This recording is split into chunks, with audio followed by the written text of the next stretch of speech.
komitmen yang sama dalam penyelesaian tenaga non-ASN atau ex-THK 2 secara adil, kompetitif, dan memberikan kesempatan yang sama kepada seluruh warga negara. Dan atensi tidak lanjut RUU perubahan Undang-Undang ASN ini juga sedang diproses, dan harapan kami Pak Ketua ini perlu mendapatkan atensi yang cukup karena kita akan memberikan langkah-langkah dan upaya penyelesaian dalam jangka panjang. Dan harapan kami ke depan ini kalau ini bisa segera kita proses bersama, akan banyak hal yang akan bisa membuat birokrasi jauh lebih efisien dan langkah-langkahnya akan jauh lebih lincah. Orkestrasi program nasional ini diorkestrasi oleh 4 Menko. Jadi kalau 4 Menko ini bergerak, ini percapaiannya akan cepat.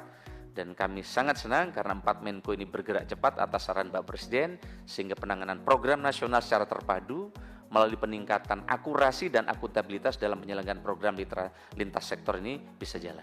Bapak sekalian, Pak Menteri Menpan RB,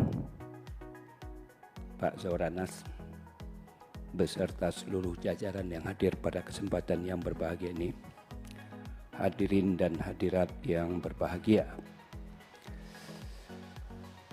menyimak dan mendengar apa yang dipaparkan oleh Pak Menteri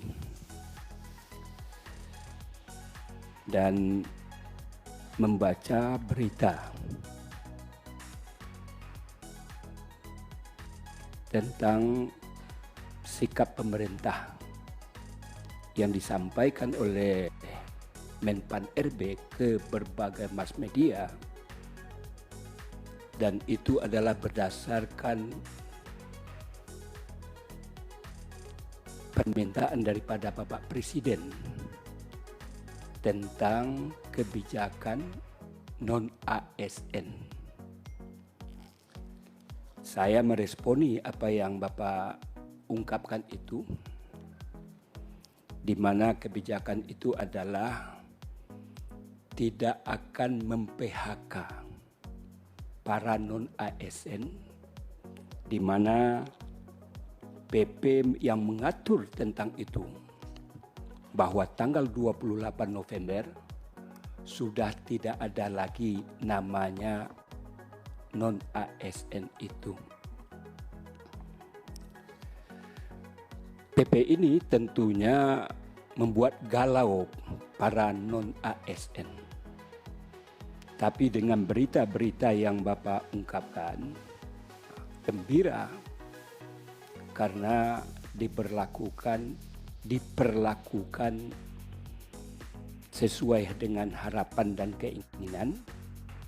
Tetapi saya melihat belum jelas grand design daripada solusi terhadap mereka-mereka itu. Yang ingin saya sampaikan adalah berdasarkan Undang-Undang Nomor 5 Tahun 2014, PP Nomor 49 218. Ini kan menjadi simalakama bagi pemerintah pusat, di mana pada pasal 96 dinyatakan bahwa PPK dan pejabat lain dilarang untuk melakukan pengangkatan AS di luar non-ASN dan P3K. Artinya dilarang mengangkat para non-ASN.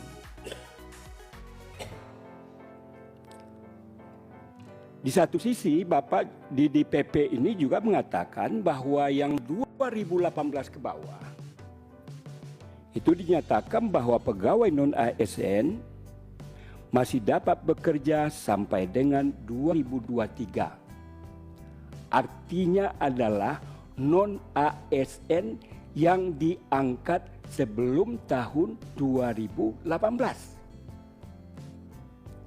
Logika berpikirnya adalah pasal 96 itu menyatakan di atas 2018 tidak ada satu pun institusi ataupun pejabat untuk melakukan pengangkatan non-ASN.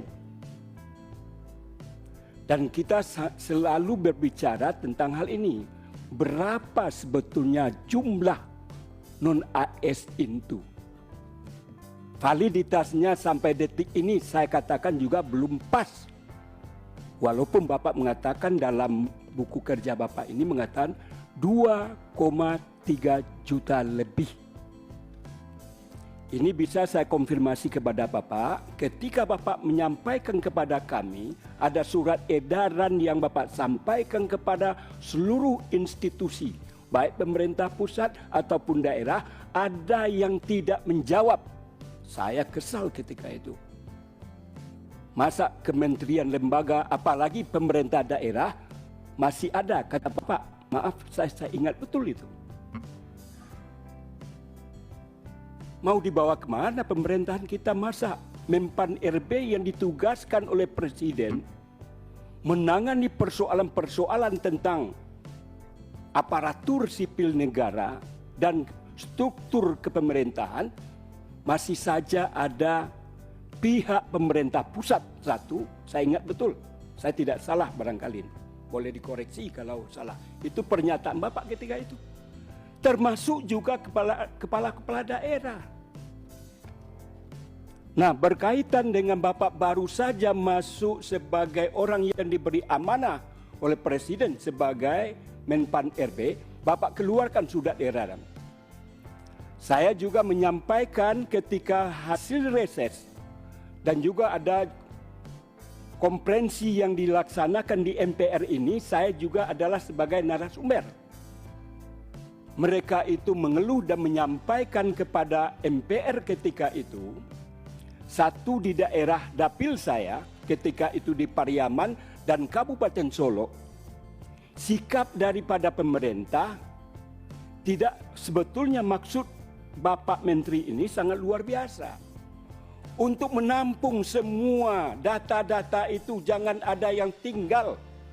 Sehingga Bapak akan membuat grand design mau dikemanakan para non-ASN ini.